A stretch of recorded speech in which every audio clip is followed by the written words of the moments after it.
ఈరోజు పాపము చేసేవారు జ్ఞాపకం చేసుకోవాలి. తెలుసా, చాలా మంది యవనస్తుని మరి ఏంట్రా క్రాపింగ్ ఎలా చేసేవేంట్రా, ఇది మంచిది కాదు అన్నామనుకోండి, వాడు ఏమంటాడో నా ఇష్టం, అంతేనా, నా ఇష్టం చెప్పడానికి నువ్వెవరవే, నా జుట్టు నా ఇష్టం, ఏంట్రా ప్యాంట్ ఏంటి ఇలా వేసేవేంటి మొత్తం సిరిగిపోయినట్లుగా ఉందన్నావు అనుకో, నా ప్యాంటు నా ఇష్టం, సెట్ ఏంట్రా ఇంత కురసగా కుట్టించావంటే నా సెట్ నా ఇష్టం, ఏంటమ్మా డ్రెస్ ఏంటి నీ దేహం అంతా కనబడినట్లుగా ఉండవేంటి, ఇలా ఉండడం మంచిది కదంటే నా డ్రెస్ నా ఇష్టం కదా, నా దేహం నాకు నచ్చినట్లుగా. అంటే సమాజంలో భక్తిగా ఉన్నవారు ఏ అయినా కొన్ని హెచ్చరికలు చెప్తే మనసు ఎలా ఉంటుంది, ఇలాగే నొచ్చుకుంటుంది.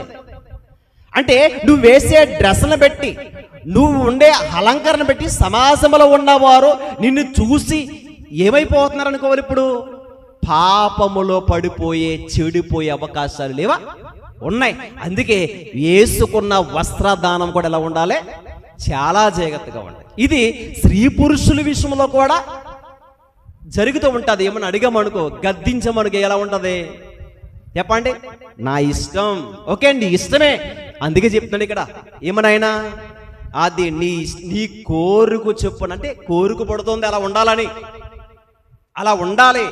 అందుకే సినిమాలో ఎవరో ఒక హీరో ఈ హెయిర్ స్టైల్ అంతా ఓ సెంపంతా తీసుకుని లేదా అక్కడక్కడ బొట్టులుగా పెట్టుకున్నాడు అనుకోండి, ఈడు కూడా అలా చూసి అంటే మా వీరో నేను వానికి వల్ల నేను కూడా ఏమవ్వాలి, ఉండాలి, అలా ఉండకూడదురా మంచిది కాదమ్మా అన్నామనుకో, ఎవరికి తెలియదు అనుకుంటారు వీళ్ళు చెప్పండి, వీళ్ళకి తెలియక మాట్లాడుతున్నారు అనుకుంటారు.